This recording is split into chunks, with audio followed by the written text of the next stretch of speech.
નમસ્કાર દર્શક મિત્રો, કરંટ ટોપિકમાં હું પીનલ આપ સૌનું સ્વાગત કરું છું। કરંટ ટોપિકમાં આજે વાત કરી રહ્યા છે પાકિસ્તાનના રાજકારણની। પાકિસ્તાનમાં જે રાજકારણમાં જે ઘમાસાણ જોવા મળી રહ્યું છે તેના વિશે આજે ચર્ચા કરવાનો પ્રયાસ કરી રહ્યા છે, કારણ કે પાકિસ્તાનના રાજકારણમાં અત્યારે જે ગરમાવો જોવા મળી રહ્યો છે તેની અસર કદાચ ભારત દેશ પર પણ પડી શકે છે, કારણ કે અત્યારે ઇમરાન ખાનની જે સરકાર છે તેના દાણા પાણી હવે ભરાઈ ગયા હોય તેવું ચોક્કસપણે કહી શકાય છે, કારણ કે જે પ્રકારની પરિસ્થિતિ અત્યારે જોવા મળી રહી છે તે જોતા એવું કહી શકાય છે કે ઇમરાનની જે સરકાર છે તે હવે તૂટી પડશે। અને ખાસ કરીને તે જોઈ શકાય છે કે અત્યાર સુધીના જે તે મુદ્દાઓ રહ્યા છે કે જેના કારણે વિરોધ પક્ષ જે છે તેનો વિરોધ અત્યારે ઇમરાન સરકારને લઈને જોવા મળ્યો છે। ત્યારબાદ હવે વધુ એક ઝટકો ઇમરાન ખાનને પડ્યો છે, ઇમરાનની સરકારને, કે જ્યારે ગઠબંધનના સહયોગીઓ પણ તેમને સાથ છોડી દીધો છે। ક્યાંક એવું કહી શકાય છે કે હંમેશાથી પાકિસ્તાનમાં આપણે જોતા આવ્યા છે પાકિસ્તાની જે સેના છે તેમનું વર્ચસ્વ જોવા મળ્યું છે, ત્યારે જે પ્રકારની દુશ્મની પાક સેનાની સાથે ઇમરાનની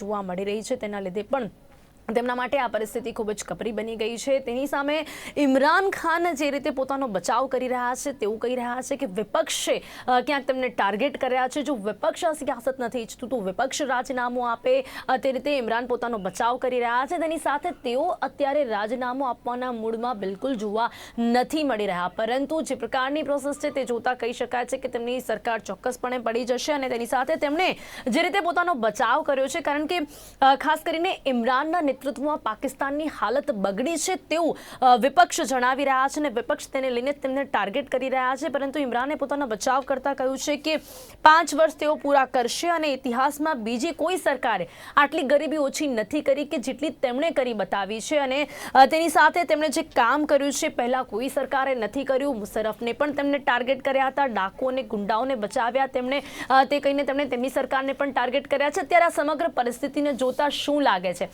આ રાજીનામા પર જે સસ્પેન્સ અત્યારે જોવા મળી રહ્યું છે તેના વિશે કરીશું વાત, અને તેની સાથે જ પાકિસ્તાનના આ રાજકારણ પર કરીશું ચર્ચા, જેની માટે મારી સાથે અહીંયા જોડાયા છે પોલિટિકલ એનાલિસ્ટ જયવંત પંડ્યાજી અને તેમની સાથે અન્ય પોલિટિકલ એનાલિસ્ટ નિશાંત વર્માજી। આ બંનેનું સ્વાગત છે। Welcome to current topic. તો નિશાંત વર્માજી, અત્યારે હાલ જે પાકિસ્તાનમાં રાજકીય ઘમાસાણ જોવા મળી રહ્યું છે ને તે સાથે જ આજનો દિવસ પણ મહત્વનો કહી શકાય છે।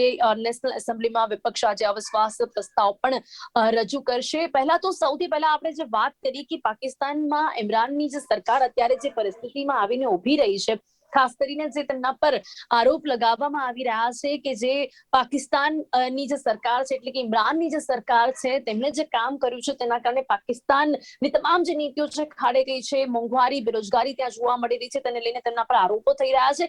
શું લાગે છે પાકિસ્તાનની સરકાર અત્યારે જે પરિસ્થિતિમાં છે, ઇમરાનની સરકાર જે આ પરિસ્થિતિમાં છે તેના કયા કારણો છે નિશાંતજી?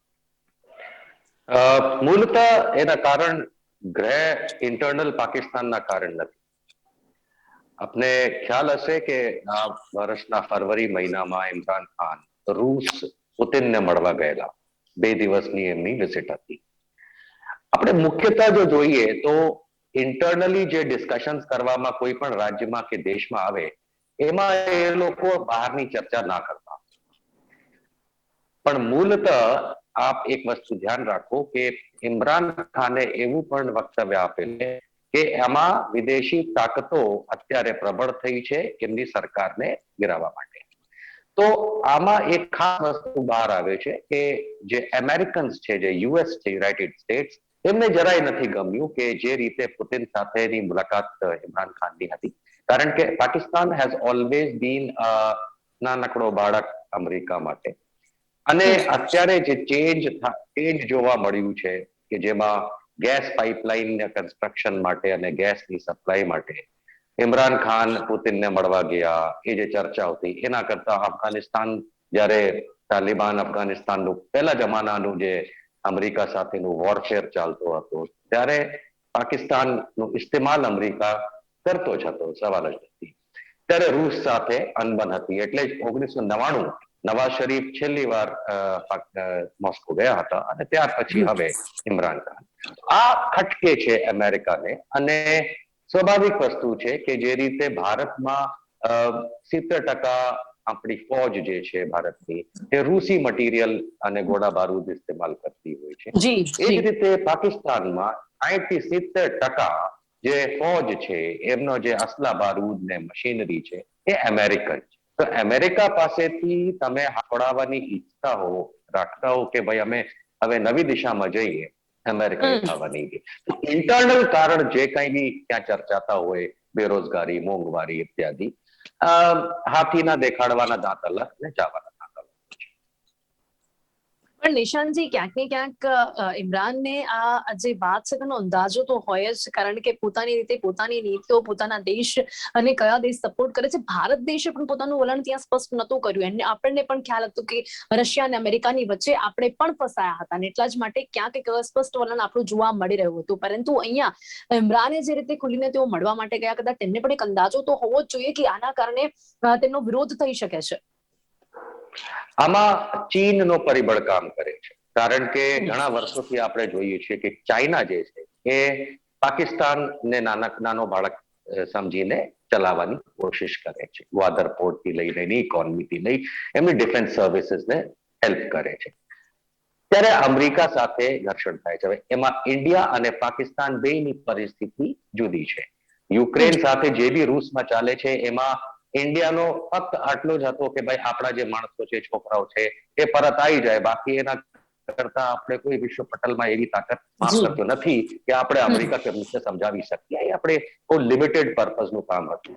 જ્યારે પાકિસ્તાન સાથેની જે એ લોકોની ચર્ચાઓ થાય છે એમાં ચાઇના, રૂસ અને અમેરિકા વચ્ચે, આ ત્રણેય વચ્ચે પાકિસ્તાન અલગ જ રૂપની વસ્તુ છે. પાકિસ્તાન અને ઇન્ડિયાને સાંભળી ના શકાય. તો અત્યારે અમેરિકા સાથે આમે પાકિસ્તાનનો સરસ નથી ચાલતો ઘણા વર્ષોથી. ચાઇના સાથે એમનું વધારે લેણું દેણું થઈ ગયું છે. એમાં ચીને જે રૂસ સાથેનું અગ્રીમેન્ટ અને કરાર કરેલું છે આ વર્ષના જાન્યુઆરી મહિનામાં, એને લઈને અમેરિકા આમે બહુ હેરાનગતિમાં છે. તો એમાં પાકિસ્તાન જેવા દેશ, અને એટલે જ એમના ગૃહ મંત્રાલય, અમેરિકાના ગૃહ મંત્રાલયના ડેપ્યુટી સેક્રેટરીએ ઇમરાન ખાનની રૂસ વિઝિટ પછી જે સ્ટેટમેન્ટ આપેલો હતો એ બહુ ઇમ્પોર્ટન્ટ હતો. અને એ જ વસ્તુ મારા હિસાબે એક્સટર્નલ ફોર્सेस જે પાકિસ્તાન ઉપર અત્યારે હાવી થાય છે એ અમેરિકન ફોર્सेस છે, અને ફોર્सेस એટલે એની ડિપ્લોમેસી. જી જી જી જી જી જયવંતભાઈ, આપને શું લાગે છે અત્યારે પાકિસ્તાનમાં જે રાજકીય વિવાદ ચાલી રહ્યો છે અને જે રીતે તમામ જે વિપક્ષો છે તેનો વિરોધ કરી રહ્યા છે, શું નિશાંત વર્માજી જે રીતે જણાવી રહ્યા છે કે તેમનું રશિયા જઈને ત્યાં મુલાકાત કરવું ક્યાંક તમને ભારે પડ્યું છે એવું કહી શકાય છે, પરંતુ અત્યારે બીજા અન્ય મુદ્દાઓ પણ તેમને ઉઠાવ્યા છે કે જે દેશ ખાડે ગયું છે ઇમરાનની સરકારના નેતૃત્વમાં. જયવંતભાઈ, આ પાછળ ઇમરાન ખાનની સામે જે અત્યારે વાવંટોળ ઉભો થયો છે એની પાછળ અનેક કારણો છે. બાહ્ય પરિબળો તો છે જ છે, પરંતુ સાથે સાથે ઇમરાન ખાનની પોતાની મૂર્ખામી. આપણે ત્યાં ઇમરાન ખાન માટે બહુ ઊંચો અભિપ્રાય ધરાવતા હતા કેટલાક લોકો જયારે આવ્યા ત્યારે, અને ખાસ કરીને અભિનંદન વખતે એને જે નિવેદન આપ્યું તો ઘણા બધા એવું પણ કહેતા હતા કે નોબેલનો શાંતિ પુરસ્કાર મળવો જોઈએ. હવે આ જે કઈ હોય તે, પણ ઇમરાન ખાન છે એ પાકિસ્તાન માટે ડિઝાસ્ટર સાબિત થયા છે. એની આર્થિક સ્થિતિ હોય કે રાજકીય સ્થિતિ હોય અને ભૌગોલિક સ્થિતિ હોય, બધી રીતે એણે અમેરિકાને ઘણી બધી રીતે દુઃખી કર્યું છે. તાલિબાનને જે રીતે ટેકો આપ્યો પાકિસ્તાને, એમાં ચીનનો હાથ હતો. એટલે પાકિસ્તાન છે ચીન તરફ પણ ઢળવા જાય અને અમેરિકા તરફ પણ ઢળવા જાય. અને ટ્રમ્પના શાસનકાળમાં તો અમેરિકાએ સંપૂર્ણપણે ધીમે ધીમે પાકિસ્તાનને જે આર્થિક મદદ મળતી હતી એ પાછી ખેંચી લીધી. એટલું જ નહીં, પરંતુ સાઉદી અરેબિયા, યુએઈ એ પણ જે પાકિસ્તાન પર ઉભા રહેતા હતા એ પણ ધીમે ધીમે ખસવા લાગ્યા. આ ઇમરાન ખાનના શાસનમાં જ બન્યો. પણ આ બધું તો બાહ્ય પરિબળ છે, એની ઘણી બધી લાંબી ચર્ચા થઈ શકે એમ છે, પણ અત્યારે આપણે એ વાત નથી કરવી. આંતરિક પરિબળ જે એને નડ્યા એ છે કે સેના સાથે એને દુશ્મની ઓરી લીધી.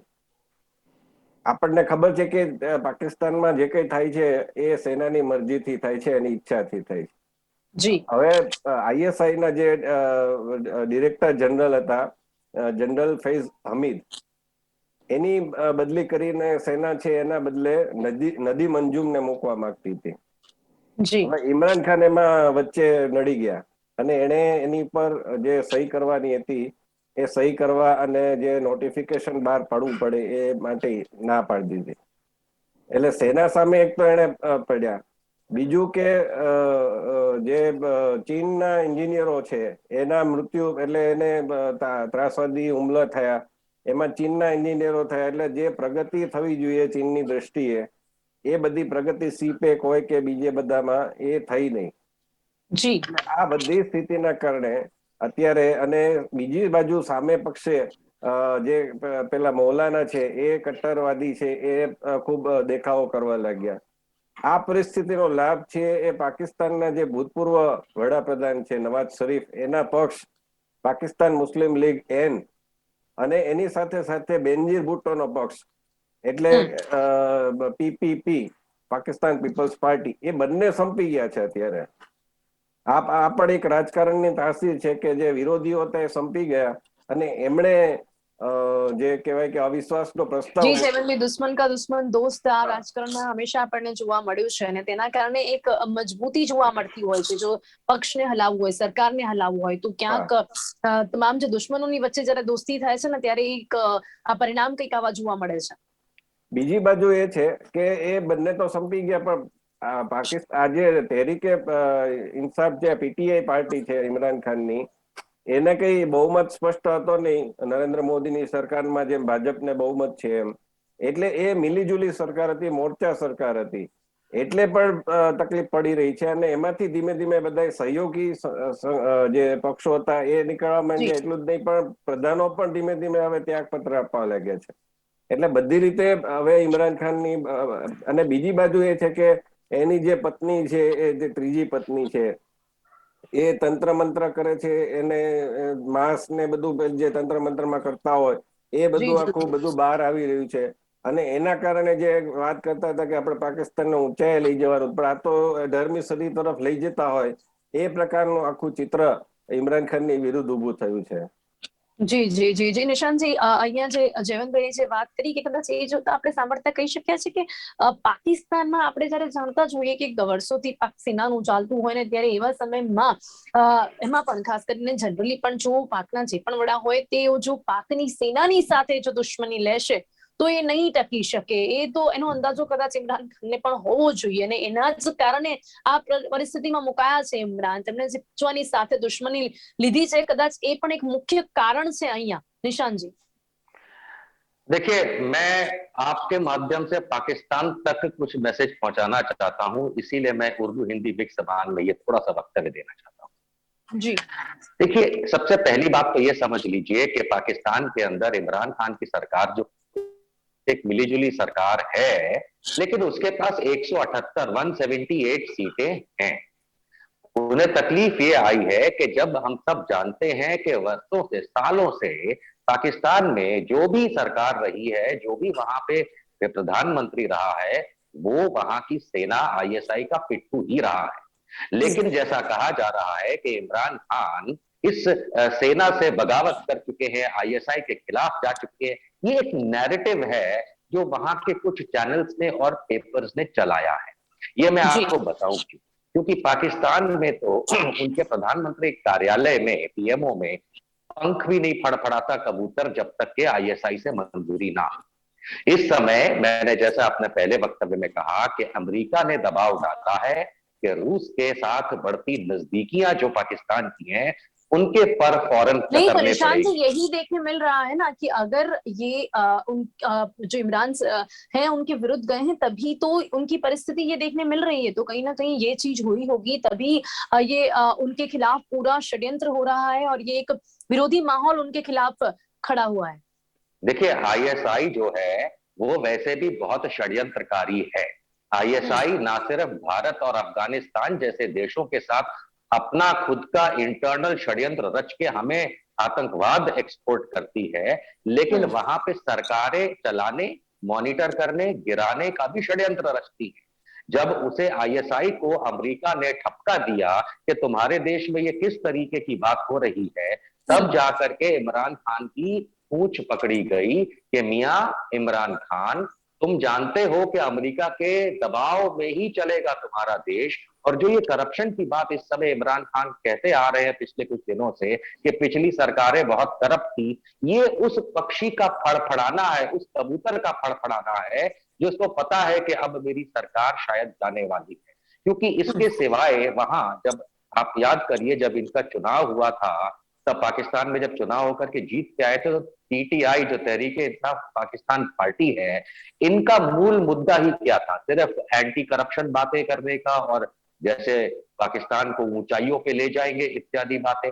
हमें पता है 1947 से लेके आज तक तारीख गवाह है कि कोई भी पाकिस्तानी पार्टी जो है, क्योंकि पाकिस्तान में मेनली दो ही टाइप के लोग रहते हैं, या तो एलीट उच्च दर्जे के जो बहुत अमीर हैं, और या फिर गरीब और बिल्कुल निचले तबके के लोग। और तो मिडिल क्लास बहुत छोटा है, और इस वजह से उन्हें कोई फर्क नहीं पड़ता। सारे नवाबजादे हैं वहां पे, चाहे इमरान हो, चाहे नवाज शरीफ हो, चाहे बेनजीर भुट्टो का परिवार, ये सब नवाबजादे हैं, और वहां बाकी जो है प्रजा है। इस वजह से अमेरिका के साथ जो इनकी नजदीकियां वर्षों से रही, और आज की तारीख में चीन जिस तरीके से इनके घर में घुस चुका है, ये जो रूस पहुंच गए थे नया रास्ता खोजने के लिए, इस वजह से गृह मंत्रालय अमेरिका ने क्लियर कर दिया था कि हम ऑब्जर्व कर रहे हैं। और आज जो ये चिल्ला रहे हैं इमरान खान के, बाहरी ताकतें जो है, विदेशी ताकतें जो हमारी सरकार को गिराने में तुली हैं, लगी पड़ी हैं, ये बाहरी ताकतें कोई और नहीं, इन्हीं के पुराने अब्बा यानी कि अमेरिका। જી જી, તો જયવંતભાઈ, અત્યારે આપને ઇમરાન ખાનનો ઉદ્દેશ્ય શું લાગે છે આ બધાની પાછળ? જો એમને પોતાની સરકાર અહીંયા ફરતી નજરે જોવા મળી રહી છે, એમને કદાચ જો અંદાજો હોય આ બધી જ બાબતોનો, એમનો ઉદ્દેશ્ય અહીંયા આપને શું લાગે છે જયવંતભાઈ? અને એની સાથે એવું નક્કી માની શકાય છે કે કારણ કે અત્યારે 172 સાંસદની તેમને બહુમત માટે જરૂર છે, 39 સાંસદો તેમનો સાથ છોડી ચૂક્યા છે, એમને એક શક્તિ પ્રદર્શનની રેલી કરી અને એમાં પણ એમને 10 લાખથી વધારે લોકો સામેલ થશે તેવો અંદાજો હતો, પરંતુ લાખ લોકો પણ તેઓ ભેગા ન કરી શક્યા. અહીંયા એમણે જે કંઈ પણ કર્યું હોય અને તેની સાથે જો પાકિસ્તાની સેનાની સાથે તેઓ દુશ્મની લેતા હોય, તો એમનો ઉદ્દેશ્ય અહીંયા શું હોઈ શકે છે જયવંતભાઈ? હવે એ હવાત્યા મારી રહ્યા છે, પોતે કઈ રીતે ટકી શકે અને 5 વર્ષ પૂરા કરી શકે એના માટે થઈ અને વિદેશના પૈસે એમ કે મને ઉથલાવવામાં આવે છે, આવો આક્ષેપ કરી રહ્યા છે. અને જ્યારે જ્યારે પાકિસ્તાનમાં આ પ્રકારનું થાય છે, ત્યારે એક સૌથી મોટું કારણ એ પણ આવે છે કે એના જે વિદેશમાં ભ્રષ્ટાચારના સોર્સ બહાર આવે છે. નવાઝ શરીફ સામે પણ આવ્યો હતો, અને નવાઝ શરીફ સામે કાર્યવાહી પણ, એટલે એકદમ બધું એક્ટિવ થઈ જાય, સુપ્રીમ કોર્ટ એક્ટિવ થઈ જાય, ત્યાંની બધા જ છાપામાં બધું આવવા લાગે. અને નવાઝ શરીફને આપણે જાણીએ છીએ કે પછી સજા એવી થઈ કે એને પાકિસ્તાનમાં એ પગ ન મૂકી શકે, પછી બીમારી ને બધું કરી અને અત્યારે બહાર જ રહે છે મોટા ભાગે. તો ઇમરાન ખાન સામે પણ આવા જ આક્ષેપો થયા છે, અને એનો જે પક્ષ છે એને ફોરેન ફંડિંગના આક્ષેપોને એને છુપાવ્યું, એ બધા આક્ષેપો થયા છે, ભ્રષ્ટાચારના આક્ષેપો થયા છે. ત્યાં જે પણ આવા બધા સત્તાધીશો છે, બધાના મોટા ભાગના સંતાનો, ચાહે આઈએસઆઈ ના હોય, ચાહે સેનાના હોય, એ બધા વિદેશમાં મળતા હોય છે. એ લોકોને પેલું કઈ હોતું નથી. એટલે આ બધી જે પરિસ્થિતિ થઈ છે, એમાં ઇમરાન ખાનને હવે તકલીફ આ બધી પડી રહી છે, અને બધી રીતે નિષ્ફળ ગયા છે. કોઈક રીતે સફળ ગયા હોય ને તો પણ એ કહી શકે કે ભાઈ મેં વચન આપ્યું હતું કે હું ગરીબી દૂર કરીશ, આ કરીશ, તે કરીશ, નવું પાકિસ્તાન, જેમ ભારતમાં નરેન્દ્ર મોદીએ વચન આપ્યું એવી રીતે ત્યાં નવા પાકિસ્તાનનું વચન એમણે આપ્યું હતું. તો એ વચનો બધા પૂરા કરવામાં બધી રીતે નિષ્ફળ ગયા છે, અને આપણે મિસાઇલ ભૂલથી છૂટી જાય છે અને એ પાકિસ્તાન જે સમસમીને બેસી રહે છે. તો આવું બધું ઘણું બધું ત્યાં થઈ રહ્યું છે, અને એના કારણે બધા જ, અને મોંઘવારી તો બેફામ વધી છે. અને જયવંતભાઈ, રશિયા સાથેની મુલાકાતની પણ કોઈ પોઝિટિવ ઇમ્પેક્ટ ઇમરાન ખાનને નથી જોવા મળી ઇમરાન ખાન પર. ના, એ તો એની મૂર્ખામી જ હતી. એને ખબર છે કે ચીન અને અમેરિકા વચ્ચે જ આપણે ઝૂલવાનું છે, જે ઝૂલા ઉપર. તો એના બદલે રશિયા પહોંચી ગયા, અને રશિયાએ પુતિને એનો ઉપયોગ એવી રીતે કર્યો કે મંત્રણામાં મશગુલ છે, ને બીજી બાજુ હુમલો કરી દીધો. તો આ પ્રકારનું આખું એ મૂર્ખ જ સાબિત થયા છે. એને ત્યાં કોઈ સ્વીકારવા, એટલે જે રિસીવ કરવા માટે પણ કોઈ આવતું નથી. એ જયારે એરપોર્ટ ઉપરથી ઉતરે છે ત્યારે આવી બધી રીતે સાઉદી અરેબિયામાં પણ એને કોઈ ભાવ ન પૂછ્યો. હમણાં પાકિસ્તાને ઓઆઈસીમાં પણ એક પ્રયત્ન કર્યો કે કાશ્મીર ઉપર પેલું થાય, પણ એમાં પણ એ લોકો નિષ્ફળ ગયા. અને એમને એ મીટિંગમાં જયવંતભાઈ એમને ચાઇનાને આમંત્રણ આપી દીધું, ત્યાં પણ એમને એક ભૂલ કરી. ચાઇનાને આમંત્રણ આપ્યું. પાકિસ્તાન છે ને એકચ્યુઅલી ચીનનું કોલોની બની ગયું છે, સંસ્થાન બની ગયું છે. અને ચીન કે હવે એ પણ છે કે અમેરિકા સાથે ચીનની પણ ત્યાં ચીન કે એમ જ બધું થાય છે. એટલે ચીનની દાસ્તા જ એની થઈ ગઈ છે.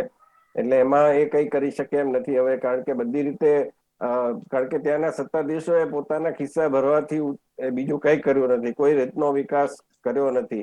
અને પંજાબ, એમાંય તે પાકિસ્તાનમાં જે આખું ત્યાંનું પંજાબ છે, જે આપણું પૂર્વ પંજાબ કહેવાય આપણી દ્રષ્ટિએ, એ સોરી પશ્ચિમ પંજાબ કહેવાય, એ એમાં એના જ લોકો છે એ બધા ત્યાં ઉદ્યોગ ધંધા ને બધી રીતે આગળ હોય છે. બાકી સિંધની સ્થિતિ જો, બલુચિસ્તાનની સ્થિતિ જો, પીઓકે ની સ્થિતિ જો, ગિલગિટ બાલ્ટિસ્તાન, આ નોર્થ વેસ્ટ ફ્રન્ટિયર જેને કહેવાય છે, આ બધી જ જગ્યાએ તકલીફો છે. સિંધમાં છાસવારે હિન્દુ છોકરીઓને અપહરણ થઈ જાય છે અને પછી નિકાહ કરી દેવામાં આવે છે ફરજિયાત, ને પછી મુસલમાન બનાવી દેવામાં આવે છે. વેપારીઓને ખંડણી માંગવામાં આવે જી છે. પીઓકે માં સ્થિતિ બહુ ખરાબ છે, ત્યાંના લોકો અવારનવાર પ્રદર્શનો કરતા હોય છે. જી જી, એટલે બલુચિસ્તાનની પરિસ્થિતિ ત્યાં ઢોળાઈ ગઈ છે, ચોક્કસપણે સ્પષ્ટપણે અહીંયા જોઈ શકાય છે. ઇમરાન ખાન પોતાની રીતે પોતાનો બચાવ કરવા માટે હવાતિયા મારી રહ્યા છે અને જેમ તેમ કરીને પોતાને साबित કરવા માટે ઘણા ઉદાહરણો આપી રહ્યા છે. निशांत जी, यहाँ पर एक बहुत ही जो महत्व का मुद्दा है भारत देश को लेकर, इमरान की सरकार, इमरान जब से यहाँ पर उनकी सरकार बनी तब से भारत के साथ उनका जो रहा है रुख, वो कैसा रहा है? हमने हमेशा भारत के विरुद्ध उन्हें कोई इतना षड्यंत्र करते इतना नहीं देखा, और यहाँ तक कि अभी जब उनसे कुर्सी छीनती नजर आ रही है तब वो भारत सरकार की तारीफ करते हुए नजर आए हैं। ये क्या संदेश देता है? और इससे पहले मोदी जी की तारीफ करते हुए भी वो दिखाई दिए हैं और इस वजह से भी कहीं ना कहीं एक विरोध उनकी तरफ देखने मिला था, और अभी ही उन्होंने विदेश नीति की तारीफ की है, यहाँ पर फॉरेन पॉलिसी की तारीफ की है। निशांत जी, ये क्या संदेश देता है और उनका अभी तक, जब तक वो सत्ता पर रहे, भारत के लिए उनका क्या रुख रहा है? देखिए, इसमें दो तीन छोटी छोटी बातें हैं। पहली बात तो इमरान खान कितना बड़ा डिजास्टर रहा, तो फिर वो मोदी जी की तारीफ करे, भारत की तारीफ करे, मेरी करे, आपकी करे, मतलब वो वहां भी झूठ बोलता ही आगे चलता है। इसलिए मैं नहीं जानता कि उसमें गहराई में जाना चाहिए कि नहीं, लेकिन मैं एक वार्निंग जरूर देना चाहता हूं भारत को, क्योंकि देखिए इसमें हमें कंपैरेटिव स्टडी करनी पड़ती है कि आज से पिछले 50 वर्षों के अंदर किस तरीके से जनरल नियाजी रहे हों, या उसके बाद से लेके जनरल जियाउल हक रहे हों, या परवेज मुशर्रफ हो, या बेनजीर भुट्टो हो, या नवाज शरीफ हो, या आज की तारीख में जो भी परिस्थिति वहां पे इमरान खान के साथ हो, इसमें भारत की तरफ एक्सपोर्ट किया हुआ उनका आतंकवाद जो वहां से वो भेजते हैं, उसमें कम ज्यादा कितना रहा और कौन फिर भी कंट्रोल में रहा, इसमें भारत का क्या फायदा है? भारत का फायदा कम से कम इतना है कि पिछले 40-45 सालों में, खास करके जनरल जियाउल हक और उसके बाद के समय की बात करें तो इंडिया में एक्सपोर्ट करता हुआ पाकिस्तान जो टेररिज्म करता था, वो पहले के मुकाबले वहां से कम हुआ था। अब इसके जो भी कारण रहे हो, हमारी रॉ और उसकी आईएसआई ने मिलकर के जिस तरीके से भी ये मैथमेटिक्स बिठाई हो, वो बहुत अच्छी बात है। लेकिन हमें याद रहना चाहिए कि अगर तहरीक-ए-इंसाफ पार्टी सरकार में नहीं रहती, यानी इमरान खान नहीं रहता, तो कौन आएगा? तो स्वाभाविक सी बात है, या तो पाकिस्तान पीपल्स पार्टी यानी कि बेनजीर भुट्टो वाली जो पार्टी कहलाती है, आसिफ अली जरदारी वाली, वो आएगी, या फिर नवाज शरीफ की पीएमएल यानी कि पाकिस्तान मुस्लिम लीग एन आएगी। अब ये दोनों पार्टियों के साथ हमारा पुराना संबंध बहुत खराब रहा है। मैं उन बातों में नहीं कहूंगा कि कौन बिरयानी खाने गया और कौन वहां से लाहौर से भारत में आकर के ताजमहल में अटल जी के साथ बैठा, मैं वो सारी बातें नहीं करूंगा। मैं सिर्फ इतनी बातें करूंगा कि जब सैन्य अधिकार रहा पाकिस्तान के अंदर, डिक्टेटरशिप रही, या नवाज शरीफ और बेनजीर भुट्टो और आसिफ अली जरदारी की सरकारें रही, तो हमने देखा है कि भारत को बहुत ज्यादा फ्रिक्शन पाकिस्तान से करना पड़ा और परेशानियां उठानी पड़ी। जो सबसे कम हमें परेशानियां उठानी पड़ी वो इस इमरान, अगर ये सरकार गिरती है, कारण अमेरिका हो या उनका घरेलू, उसके बाद भारत को सावधान रहना पड़ेगा कि आने वाली जो सरकार है, क्या वो फौजी सरकार होगी, क्योंकि जैसा हम जानते हैं कि भाई आईएसआई बड़ी नाखुश है इनसे, या डिक्टेटरशिप आ जाएगी, या पीएमएल एन, या फिर पीपीपी, कौन आएगा? जो भी आएगा, मैं कोई इमरान खान का तरफदार नहीं करता, लेकिन जो भी आएगा वो उसका इतिहास रहा है कि वो लोग हमारे साथ, भारत के साथ शांति प्रिय मैत्री संबंध तो बनाते ही नहीं है, उल्टा हमें परेशानी देते हैं। अब ये देखने वाली बात है कि हम कर सकते हैं कि इमरान की सरकार में हमें कंपैरेटिवली थोड़ी शांति रही है। जितना आतंकवादी जो देखने मिलता था उतना आतंकवाद नहीं देखने मिला है।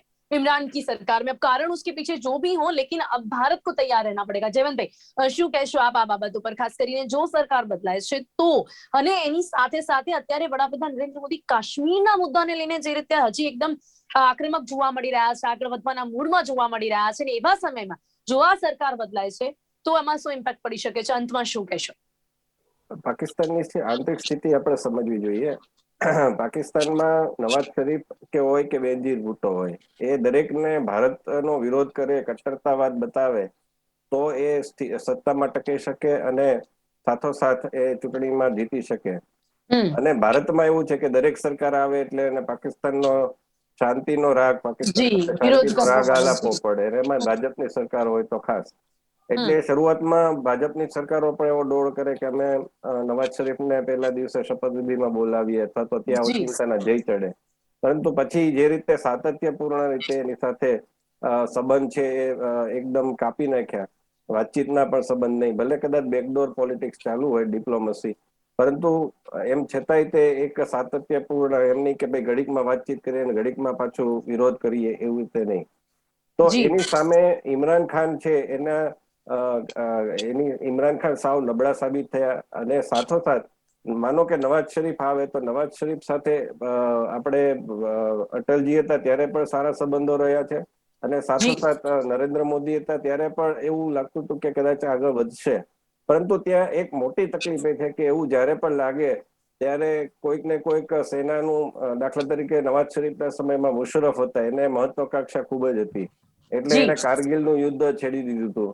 અને એ જી પછી નવાઝ શરીફને ઉથલાવીને જયારે ટ્રાવેલિંગ કરી રહ્યા હતા એ સમયે એમણે સત્તા મેળવી લીધી હતી. જી જી જી આ જી જી પ્રકારનો ત્યાં થાય છે. એને આપણે અત્યારે બધી જી રીતે છિદ્રો પૂરી રહ્યા છીએ. આપણી સેનામાં પણ, બીએસએફમાં ઘણા બધા લોકો છે, એની ટ્રેપમાં જે લોકો જાસૂસી કરતા હતા, એ જી એવા જે છીંડા છે એ આપણે પૂરી રહ્યા છીએ. અને જી એ જી બધાના કારણે અત્યારે થોડુંક આપણને એમ લાગે છે કે પાકિસ્તાન તરફથી શાંતિ છે. જી જી જી જી જી ચોક્કસથી, પરંતુ છતાં પણ હવે આપણે ચોક્કસપણે ભારતે તૈયાર રહેવાની જરૂરિયાત છે. જો આ સરકાર બદલાય તો, અને એલર્ટ રહેવાની જરૂરિયાત છે. સમય અહીંયા સમાપ્ત થાય છે. નિશાંત વર્માજી, જયવંત પંડ્યાજી, આપ અમારી સાથે ચર્ચામાં જોડાયા તે બદલ આપનો ખૂબ ખૂબ ધન્યવાદ. Thank you so much. તો દર્શક મિત્રો, કરંટ ટોપિકમાં આજે પાકિસ્તાનના રાજકીય ઘમાસાણ પર ચર્ચા કરી છે. ઇમરાનની સરકાર અત્યારે જે પરિસ્થિતિમાં છે તે કયા કારણોસર છે, તેની સાથે જ ઇમરાનની સરકાર કઈ રીતે પડી શકે છે, અને તેની સાથે ત્યારબાદ ભારતે કઈ રીતે તૈયાર રહેવાની જરૂરિયાત છે, તમામ મુદ્દાઓ પર ચર્ચા કરવાનો પ્રયાસ કર્યો છે. કરંટ ટોપિકમાં અત્યારે બસ આટલું જ. ફરીથી મળીશું એક નવા વિષયની સાથે. ત્યાં સુધી રજા આપશો. નમસ્કાર.